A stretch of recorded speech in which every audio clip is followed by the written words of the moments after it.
The Prom movie adaptation was so close to being good. Unfortunately, changes from the theater version ruined the entire movie. And I don't mean James Corden's acting performance. The Prom is my favorite musical in the world. I think it's just fantastic. And my favorite thing to do when I have a lot of opinions on something is to write it all down and scream into the void. So, hello void. Here's my info dump. I'm gonna assume if you're watching this, you know about the Prom musical and its recent adaptation of Netflix original. But assuming you don't, or just need a refresher, I'm gonna go off the plot again. Spoiler warning here. The Prom musical is a lighthearted musical that pokes fun at theater culture and intolerance. The story is focused on Emma, a lesbian from Indiana. When her school's PTA won't let her take her girlfriend to prom, a group of failing musical actors travel from New York to help protest. The actors, Dee Dee, Barry, Trent, and Angie all go through their own struggles, like not being rich assholes, making a difference, and being recognized for their talent. Emma's vice principal, Tom Hawkins, is also there and is basically the most supportive and deserves the world.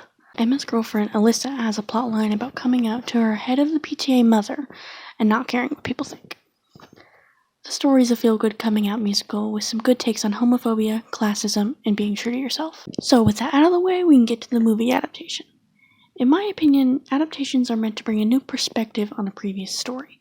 I'm not a fan of most musical to movie adaptations because a lot is usually cut or changed, and nothing beats watching a musical on stage. On the other hand, I think adaptations can be a great way for musical fans that can't afford to watch the performance live or find a not-so-legal way to watch it, to see the story they love. So when they announced the Prom adaptation, I was a little excited. I was hoping it would be a better version of the play, and it was. Sort of. Before I explain how the movie fucked up, let me go over the things it got right. They kept most of the music the same. A few ends of songs were cut, like the acceptance song and You Happen, to make room for new scenes. This sucked a little, but they were cut to make room for the story, so I get it. The lyric at the end of the Changing Lives Reprise, Now Let's Go Help That Dyke, was changed to Now Let's Go Start a Fight. I really like this change because hearing James Corden say the D slur would have killed me. I like the colors and overall look of the movie. Everything seemed bright and full of the spark of Broadway theater. I was really happy with how they treated Alyssa. She gets her moments in the play, but they really let her shine in the movie. We see more of her struggle. She's in the closet, watching how Emma is treated after coming out while trying to come out herself. I'm really glad she got the happiness she deserved. I loved the majority of the cast. Andrew Rannells, Meryl Streep, Kerry Washington, Keegan-Michael Key, and Ariana DeBose especially killed it. I think Meryl was an excellent actress for Dee Dee. She brought her character to life and really delighted me. Her only problem was her singing. If you see Mamma Mia, you know what I mean about Meryl Streep's singing abilities. She just isn't a powerful singer, which clashes with Dee Dee's belting and over-the-top music. Despite this, I think Meryl was fun and trying her best, so I give her a pass. I don't give one to James Corden, though. He's a really good performer, but watching that completely straight man sing and cry about experiencing homophobia while using the worst stereotypical gay lisp and body language made me so angry that I almost turned the movie off. Meryl Streep could have done a better Barry. This is where the problems start popping up. Problem with the Prom movie is that it is glamorized and changed to cater to straight audiences. Barry's character is watered down to the acceptable gay story that straight people want to hear. Flamboyant gay man does theater and wishes his parents accepted him. Also, there's a joke about him being on Scruff, which is a lot. The movie doesn't go into more detail other than having his mom show up and beg him to forgive her, which he does, of course.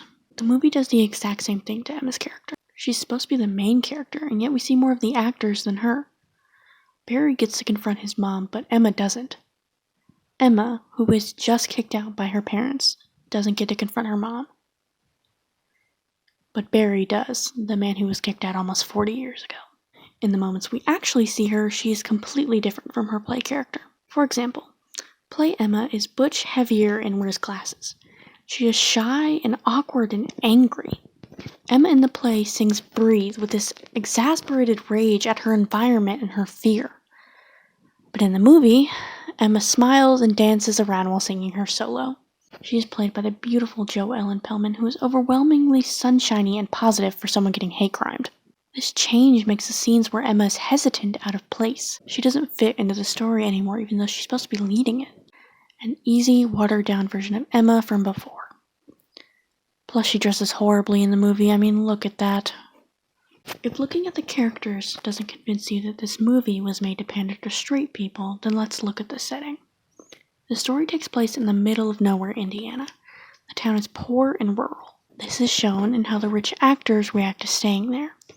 They are disgusted by the quaintness of the hotel, school, and Emma's house. There are no high-fashion clothing stores, and the best restaurant is an Applebee's. The actors directly contrast the people of the town to show their character development later on. But in the movie, the town is gorgeous. There's a huge mall full of stunning shops and places to eat, not to mention the water fountain. The school is also very high-end. There's a swimming pool, a huge gym, and plenty of fancy seating areas. I understand making things look nicer for movies, but this goes completely against the point of the play. The reason the town is intolerant is because they're ignorant. They don't know any better because they're a small, poor group of people. That's why the teenagers are so moved by what Trent says. They weren't taught anything else but homophobia. I know that's not the only reason people are homophobic, but it's a reason, and the play was commenting on that. The real reason the prom adaptation failed is because it didn't stay true to the message or characters of the original. The deeper and more real parts were watered down to attract a certain type of viewer, a straight viewer. This was done on purpose. The director of the prom movie is Ryan Murphy. He is also the director of Glee and American Horror Story, two shows known for not having greatly written queer characters, or great writing in general, but that's not important. Ryan Murphy, along with the other writers involved in adapting the movie, know how to sell barely queer stories to straight people for them to watch and pretend they're great allies. The prom adaptation failed before anything was shot. It failed the moment the creators discarded the original audience, poor queer people, in favor of middle-class straight people.